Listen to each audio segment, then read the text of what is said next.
Today I'm going to give you a full guide on building massive arms. Now everyone and their dog wants big arms, but it can be so hard for some people to attain. They might jump from one split to the next and try out different techniques, but it just doesn't work. Sound familiar? Well, I'm here to tell you, after years in the gym and countless hours of struggle I've experienced myself, after watching this video you'll be equipped with the knowledge necessary to grow your arms so big and so fast it feels illegal. Not only am I going to give you the training information, but I'm also going to be going over factors like your diet. At the end of this video you will finally understand everything you'll need to know about building big arms and exactly what to change if your current plan just isn't cutting it. So, you maybe wanted to build big arms in the past, so you boot up social media, you scroll through some videos and then quickly realise that everyone is saying different things. Not only that, but the advice is complicated, convoluted and hard to follow. My point being, there's an abundance of shit advice, especially if you don't know where to look. Obviously science-based channels exist and they're good. They base themselves off scientific evidence and fact, and therefore their advice works.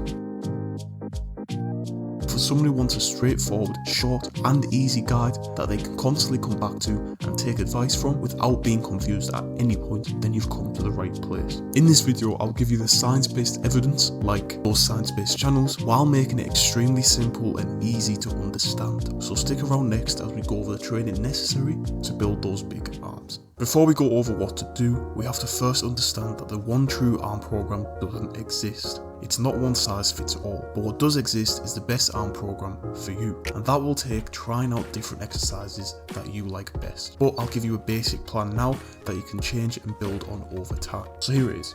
Now on Mondays, Wednesdays and Fridays, it's the main days that we target the arms, as well as the chest and the back, and then on the other days we target legs and lateral delts. Now this is a very simplistic plan designed for beginners, and as I said, experiment with different exercises and find the ones that are more comfortable. Feel free to rearrange the plan. In fact, it is a very good idea to change the exercise up after a while to prevent stillness. The reason I put the arm exercises first in the program on Mondays, Wednesdays and Fridays, rather than putting them last, is that it means that you can train arms while you're fresh and full of energy. If you were to do it last, you will be fatigued and have less effective sets. Now in terms of sets, aim for 4 sets per exercise.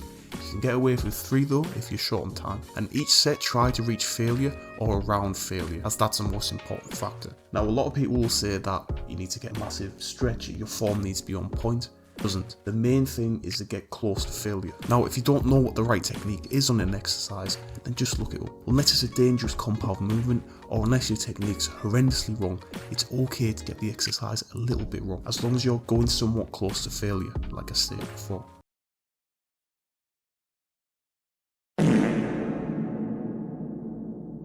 Now we'll cover diet.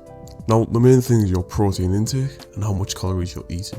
For protein, eat around 1.2 grams per pound of body weight. This isn't concrete, and if you have more fat and you're trying to lose weight, then that protein goal should be a little higher. But for most of you, 1 grams per pound of body weight will be sufficient. But should you eat in a calorie deficit or surplus? Well, it depends on your goal. Identify whether you want to lose weight, or maybe you're on the skinnier side and you want to bulk. Well, firstly, if you want to lose weight while gaining muscle, this is harder than bulking. In terms of muscle gain, and will require a really slight deficit in order to maintain and continue to build muscle while losing fat. For this, aim for around a 300 to a 500 calorie deficit.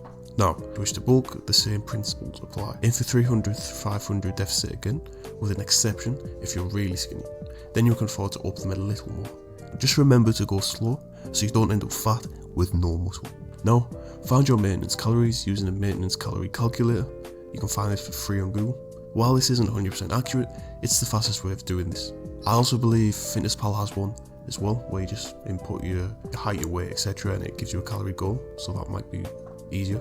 However, calorie calculators aren't 100% accurate, but it is the fastest way of doing this. If you wanted to get a more accurate estimation, then a 2-week maintenance phase where you would carefully track your weight and calories to find out what your actual maintenance is would be required. Otherwise, boom, take your maintenance calories and eat in a deficit or a surplus. So what should we expect going into this? Well, obviously gains won't come overnight, this is a given, but a very important point, don't lose motivation and trust the process. Don't forget to change up your workouts after a certain time in order to keep enjoyability and prevent stillness. I hope you enjoyed this video and I hope it helped.